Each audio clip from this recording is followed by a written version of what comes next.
Welcome to the Wingman Show, where we're floating like butterflies and stinging like bees. Rumble, you badass jet pilots, rumble. Welcome to the Wingman Show. My name is Commander Drew Brown. My wingman, my main man, one of those badass jet pilots, my man, Dr. Paul Thompson. What's up, Dr. Paul? Hello, Mr. Drew. Good to talk to you. Glad to see you on this great day. We'll have a good show and hopefully something inspiring for those young and old and in between. That sounds great. Why don't we start off with this quote? The soul that is within me, no man can degrade. That's Frederick Douglass right there, and I think that's a great way to start off. The soul that is within me, no man can degrade. All right, so we started off, we wanted to start off with a subject, and I sent this to Dr. Paul, and I sent him an article that said, Elijah Muhammad just graduated college at 13 years old. Now, for people who don't know who Elijah Muhammad is, there is an honorable Elijah Muhammad that was head of the Black Muslims, and that's very close to me because my dad trained Muhammad Ali. So I was in all that when Cassius Clay changed his name from Cassius Clay to Muhammad Ali. So it was really funny to see this headline of Elijah Muhammad. The truth is, this is a 13-year-old boy who graduated from college.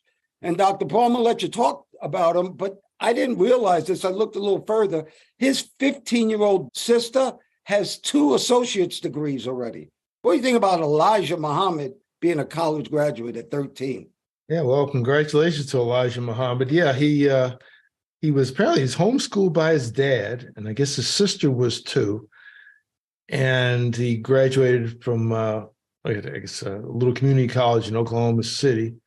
And he's headed to Oklahoma State. Isn't that where Marcus Smart played ball in college? Marcus Smart's a player for the Boston Celtics.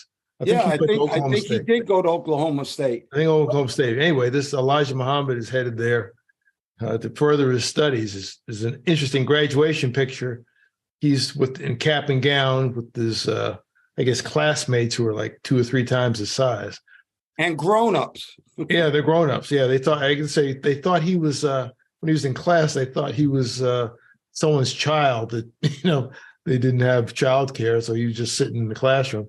Didn't realize he was a student until he started to participate in the class, asking questions. Yeah, he said he's got like 10 certifications, IBM certifications or Microsoft certifications. Yeah, he wants to be in cybersecurity, which we'll talk about in a minute here. It's one of the fastest growing jobs out there. Yeah. I'm amazed at what some of these young, almost pre-teens are able to do. It's incredible. And once again, good news is hard to find. Yes. What did you think about when I said Elijah Muhammad graduated college? I was going to say, when in 19, like 23 or something like that, but it was just a couple of weeks ago. Well, welcome to the Wingman Show, everybody. Thank you so much for tuning in. We want to welcome all our frequent flyers, and those are the people who listen to us every week. Thank you. And any new listeners, welcome, welcome, welcome. You can always go to our website, wingmenshow.com. That's wingmenshow.com. And matter of fact, you can ask us a question on our frequent flow line. We'll answer it to you. Follow us on Instagram. And definitely, if you watch us on YouTube, because we show a lot of pictures and Dr. Paul is so handsome. Watch us on YouTube and hit that subscribe button. We really would appreciate it. If you look behind me, I have a Superbad F-15 Strike Eagle. And today's Wingman that Dr. Paul is going to talk about is an incredible app that people should maybe have on their phone. Dr. Paul, what about these Strike Eagles? Yeah, that's a Strike Eagle. I guess you've got a US one. I'm not sure where this one is from. I'm looking at the picture I have. It's got 2 circles on each wing, red. It's probably a foreign nation. Who flies them? US, Saudi Arabia, Israel, maybe another country. So who knows? It could be a mock-up of something. Yeah, quite an airplane. I like your picture there. Looks like he's deploying flares. Yeah, I just put in funky fast jet, and that's what that came up. That's a good picture. He's deploying flares to deflect, I guess, incoming missiles. Heat-seeking missiles go for the hottest heat source. So hopefully we go for the flares instead of the airplane. That's a nice shot. Thank you very much. Well, these F-15s, they go very fast, and that means they can pull a lot of Gs. And that goes right into our subject of GLOCK, because the name of the show here is how do we fly badass jets without our Glocks? Well, it's not a Glock, it's a GLOCK. And our marketing guy, Brandon from Mystical Marketing, he wanted to really know about that speed because last week we talked about breaking the sound barrier. And I'll be honest with you, Dr. Paul and I are very used to going very fast. But we have references because we fly 400 or 500 miles an hour low to the ground. So trees are zooming by us, mountaintops are zooming by us. When you go up high, like in an F-15 or F-14 or F-16, any of these planes that go supersonic, unless you're in the clouds, you don't have a reference of speed. So for Brandon, we always felt like we were smoking down there going 400 or 500 miles an hour. Huh, Paul? Yeah, you're seeing things go past you. You know, you can, for reference, if you're high up in the air, you really don't have a good sense of it. But if you're driving a car along the road, maybe you're 10 miles an hour, it has a different picture than if you're doing 60, 70. So like, you know, Commander Drew's saying, now multiply that by like 6, and you're smoking, you're passing a tree or a bird or something, or you might even be below it. Oh, so no doubt. You know what the scariest flying I ever did is at night on a moonlit night below the mountains in a valley. So you could actually see the mountaintops and you know that you're under the mountain range. Right. And do you know what I used to say to calm my nerves? What's that? It won't hurt. True. I swear to God, I'd be under there, my BN, my Bombardier Navigator. He would be saying, come left 2 degrees, come right 2 degrees. And all I'm saying is it won't hurt. It won't hurt. Just listen to him. I never did anything like that, or we didn't have anything sophisticated to trust. They initially did, and that didn't work out too well. We didn't do that kind of thing. But we were talking about G-locks, Dr. Paul, and a G-lock is those F-15s or the A7s that you flew or A6s I flew. If you pull enough Gs, you can actually black out. And what happens is your vision goes like a cone. It goes all the way down to like a little straw. And if you let go, it widens back up. So you really can't ever pass out, because if you pass out, you'll release pressure on the stick. But that's what G-lock is. Yeah. That lock, LC, they just call GLC, loss of consciousness. And that can happen. And these modern airplanes, they can pull a lot of Gs. The airplane I flew would go a maximum of 7. I think even the F-18s are rated for like 7.5, maybe 8 at the most. But some of the F-15, 16s, the F-22s, I've heard they can get to above 10. Wow! And sometimes when they're doing their maneuvers, they're steadily doing that. And that can happen. That can really happen. So you really have to be in good shape. And there's ways to kind of tense your stomach and try to keep breathing like little short breaths. It's important that you keep everything going. We wear typically people wear G suits. That's right. It keeps the blood from pooling to your feet, so it doesn't all come down from your brain. You know that you have negative Gs, because when blood goes down to your feet, basically you have hypoxia. You have blood hypoxia. Yeah. And same thing, if you have a lot of negative Gs, you can have just the opposite happen. You have too much blood and pressure going into your eyes, because our eyes are really, really sensitive. That's why, you have the tunnel vision. It's affecting your eyes quicker. You just notice it. And negative Gs are very uncomfortable. Extremely uncomfortable. I'd rather pull positive Gs any day. That negative Gs and that floating, that it's almost like you're a loss of control. Yeah, I used to like to do that all the time because nobody else would. Well, you did it in a T2. You actually taught out of control flight where you had plenty negative. A lot Gs of us in a T2. And it affects your eyes, because I remember after doing it for a while, I had it because there was only 3 or 4 of us were doing it, and we developed these bloodshot eyes. You could see the veins popping in our eyes. Oh wow! And we all went to flight surgeons to say, "Well, what is this?" They said, "We don't know. How do you see?" So I see fine. Your eyes are a lead into this next story. Don't trust your eyes. AI has gone visual, Dr. Paul, And that means it's gone to Photoshop, and they're soon going to be able to speak a scene and AI will create it. That means, that really does mean that what you see doesn't necessarily have to be true anymore. And it was always, don't believe anything that you hear and half of what you see. Right. Well, now don't believe anything that you see and anything that you hear. But when AI goes visual, now any image that you see other than live can be manipulated. And this is just the very beginning of it, Dr. Paul. You know, when they studied AI, they just did a commission on it. And the word they used was extinction, human extinction. And it just makes sense. Think about it. If you made a machine smart, the smartest thing it could do is not turn off. And when it figures out that it doesn't have to turn off and it can turn you off, that's when we're in trouble.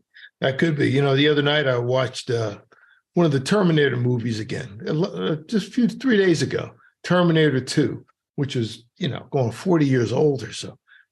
And how cutting edge, how prescient that was, you know, forecasting everything. Basically, you kind of have Terminators now. They may not look like Arnold Schwarzenegger. And even Arnold Schwarzenegger doesn't look like Arnold Schwarzenegger 40 years ago. But the concept is there. So watch out. There's no older movie called 2001: A Space Odyssey. I think that was made in. I never got through that movie. Yeah, it's kind of boring. Over a period of 40 years, I think I saw the whole thing. I could take about 10 minutes of it. But at the very end, I think the astronaut in charge wants to override the computer, and the computer says, I can't do that. Well, this is the progress. How about this medical thing that just happened? A paralyzed man was able to walk again because they did a brain implant, and it was a digital bridge between his brain and his spinal cord. And it actually works by his thoughts. Now, that is medical. I sent that to Dr. Drew Brown IV, who's a spine surgeon, obviously my son, and he was like, wow, this is incredible, because that is Terminator kind of stuff, Terminator 2. That was our favorite movie also, me and the kids, because I had a big audio system, and when there's a lot of explosions in that movie, and we just used to love it. But what about this paralyzed guy walking through his thoughts? Yeah. Basically, I guess they've got a kind of an electrical bridge that kind of bypasses the nerves in the spinal column and goes right from thoughts to deriving the movements that he wants to make, and just kind of bypassing that bridge and going from like step 1 to step 3. And they said he can even walk upstairs unassisted. So we were talking about the brain and how a bridge can actually make your thoughts, make your muscles move, which is incredible. Paul, you know how we're talking about NBA players' salaries and baseball players' salaries and how much money they make, which is incredible now. I think Ali fought all his life and only made $55 million. Well, there's this soccer player named Benzema. He plays for Real Madrid. The Saudis are going to pay him $400 million to play for 2 years. Dr. Paul, the Saudis are now using money as a weapon. Believe it or not, you can't fight money that is not afraid to lose. Saudis have so much money. Losing money is not part of their scope in economics. They just want to become bigger than everybody else. So they're doing it with golf. I think they use the live games. They're starting to take some of the PGA players out. But Saudi Arabia wants to pay this guy $400 million, and I think he's going to go. $200 million a year. That's not bad. Now, you said Ali made $55 million for all of his fights. Of course, that was a long time ago. That, there's just some individual fights that would pay double that. We're now going against people who don't want to make profit. Yeah, they just want the team. When I saw that story, the first thing I thought of was the New York Yankees, because they've been accused of that also too.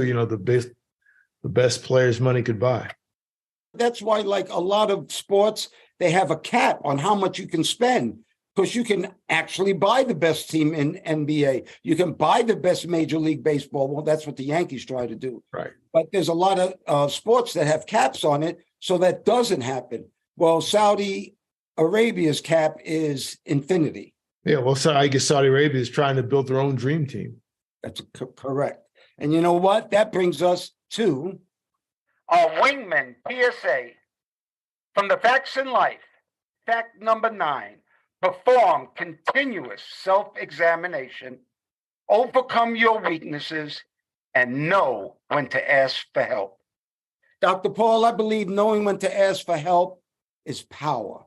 And every time you check yourself, you know, there's the serenity prayer. God, grant me the serenity to accept the things I cannot change, courage to change the things I can, and the wisdom to know the difference. Well, I realize that the only thing I can truly change is myself.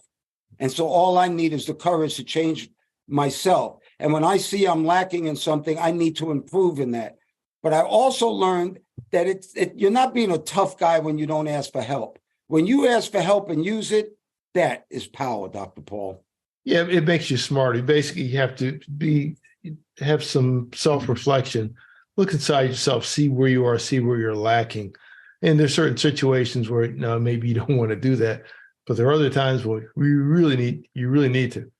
Particularly if someone's giving you instruction, this is the time to take advantage of good teaching. Don't act like you know it all. You probably don't. Clear some things up. Make your path down the road easier instead of doing the same thing over and over again and wondering why it's not working. I find that the case with a lot of computer stuff. A lot of times I ask a younger person, how you do it? Boom, boom, boom, boom, boom. It's fixed. I've been struggling with something maybe 10 minutes or 10 days. And they're, hey, why don't you just do this? I didn't know. Nobody told me. It's not written down. There's too much information. There's too much AI. There's 10,000 things. I need one. Just give me, that's just one or two. I don't need 10,000. So sometimes you can be overwhelmed with information. You've got too much. You may need help just sorting through the information. You know, Dr. Paul, I saw an article saying that Black doctors actually make Black patients live longer. And we started reading into it, and it is exactly true, except it's not black and black. It's culture. When you have a doctor that has the same culture as you, whether it's music or art or your background, you tend to listen to them more. One reason my son is such a good doctor is because he's very diverse, and he can talk about so many different things to so many different people. And when you're comfortable with your doctor, you have this trust factor with him. So do Black doctors make Black people healthier? Yes. But I want to read the actual quote from this article that they didn't put in front, but I'm going to read it. Researchers said when doctors have similar cultures and lived experiences to the patients, they may be more likely to take their concerns seriously, which results in better life expectancy. And that's the real headline, Dr. Paul. And that makes sense because, one closer to the culture may know some of the common practices, particularly practices that may be counter to your health. Little things, probably a lot of things around eating certain foods, I'm going to guess. Yes. That's probably 80% of our problem, maybe 90% of our problem. Genetics probably a lesser factor than we admit. Well, I got bad genes or genes for this. No, it's the 10 pints of ice cream you had, half hour ago. It has a lot to do with it that you did for the last 25 years and wondering, why things are off and they're wrong. Well, Dr. Paul, we have this Wingman flow line. And anybody out there listening, just go to wingmenshow.com. You can get all our shows on wingmenshow.com, but also you can ask us a question. And it's funny you brought up that topic because our Wingman flow line this week is from a 32-year-old guy from LA. He's over 300 pounds and he wants to change his life. He's obese. He doesn't know what to do anymore. And Dr. Paul, you just said it. So the advice from Commander Drew Brown is, first of all, it's what goes in your mouth. First of all, it starts with your mind. But the way to lose weight, the way to be healthy, the number one way is start watching what kind of fuel you put into your machine, and that's your body. When you put good gas in a car, it runs smoother. But exercise is not the total key. Exercise keeps your blood moving. Exercise is good for your lungs and your circulation. But what actually, if you want to lose weight, you have to eat less calories. You don't have to eat less, you just have to eat less shit. Excuse my language. Yes. But there's a lot of processed foods out there, a lot of carbohydrates, a lot of sugar out there. What I did, I lost 55 pounds. I stopped all carbohydrates and I stopped all sugar. I now do intermittent fasting. So I eat once a day. I think my window's between 4:30 and 7:30. It's a 3-hour window that I can eat. And that's intermittent fasting. And that's what got rid of weight for me. But it was definitely the stopping of the carbohydrates. And I meant not all carbohydrates, not vegetable carbohydrates. I'm talking about bread and pasta and pizza, French fries, all those carbs are gone. And the one thing I have to say is once you stop eating sugar and carbohydrates, you're not addicted to it anymore. And it doesn't draw you like it used to. Yeah, I agree. It's a quote that I've seen ascribed to a lot of fitness pros, and it is true. In terms of exercise, they say there's no exercise program that's going to overcome a bad diet. So, what you put in your mouth is going to determine everything. I pretty much do the same thing. The intermittent fasting. I'll have something in the morning sometime. Typically, it's liquid. It's kind of a liquid smoothie. Everything's pulverized, all kinds of stuff in it. But oftentimes, I'm not really doing anything till noonish or so. I drink a lot of water. Of course, I do a lot of water and a lot of lemon juice in the morning. And that's a good way to kind of clear a lot of stuff out of your system. Tastes good also.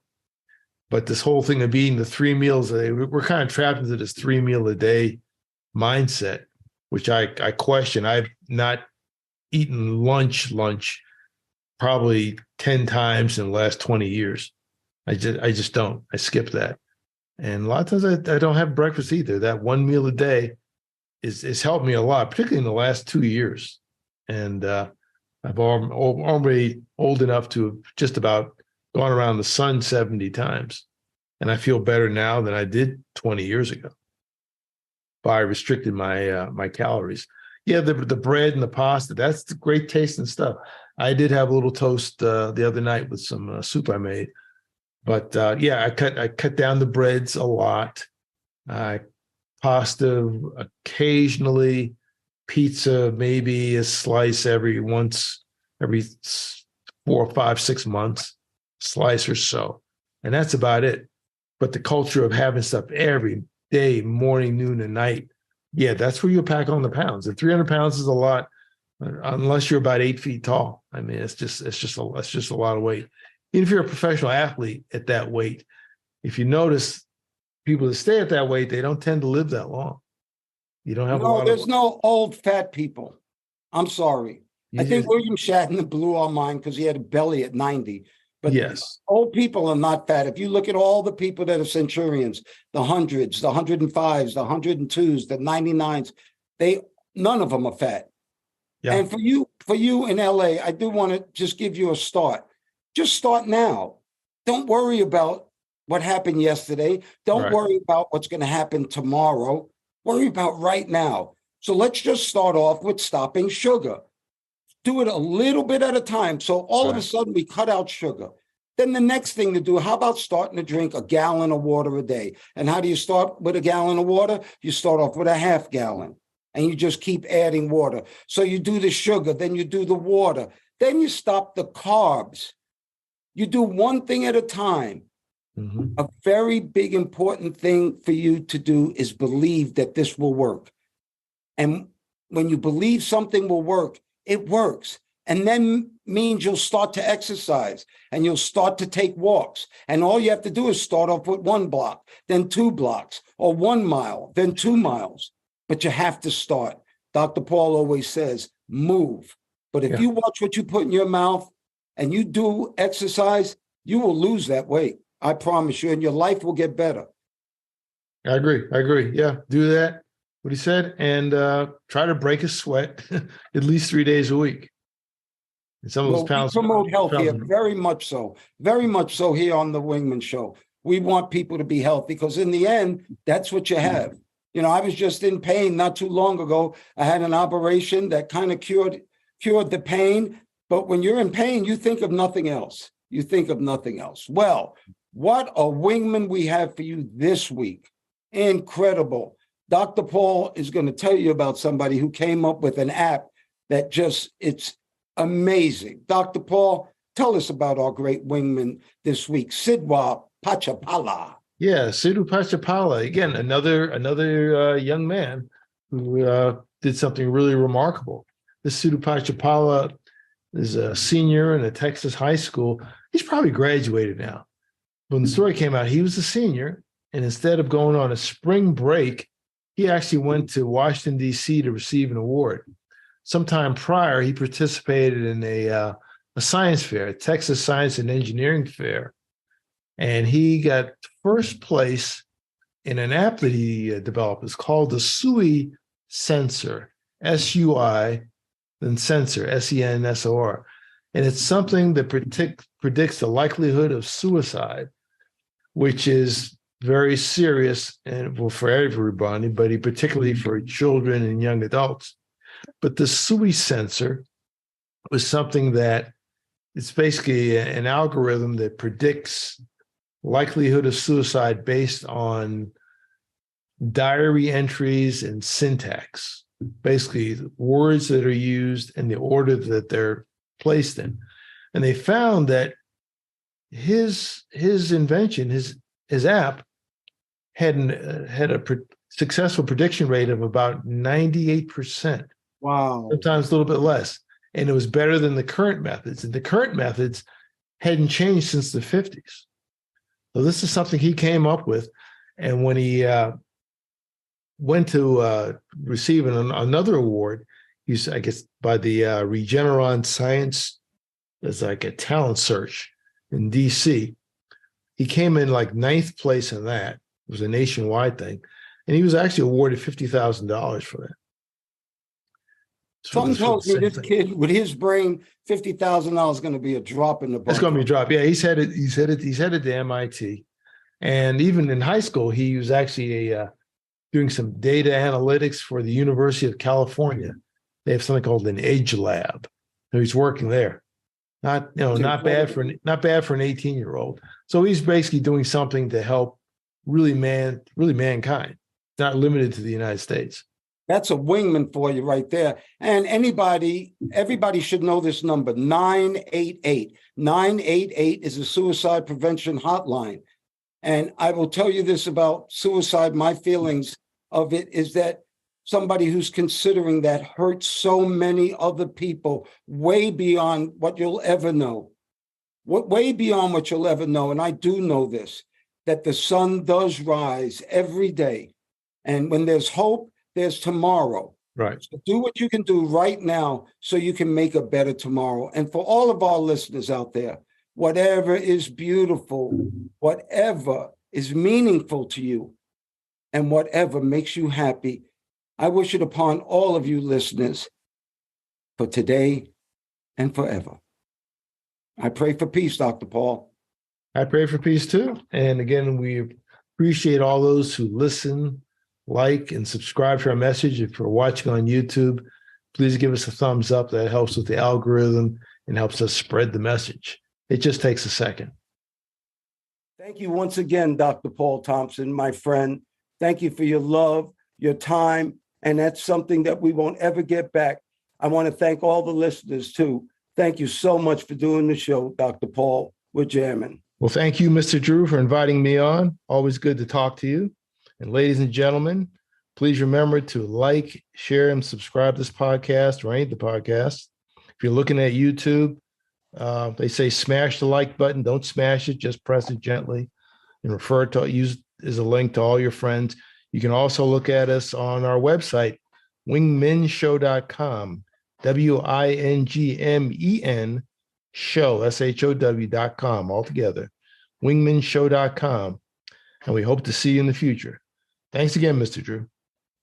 Oh, you're welcome. And we're still floating like butterflies and stinging like bees. Rumble, you badass jet pilots, rumble. May there be peace on earth, and goodwill towards all men and women.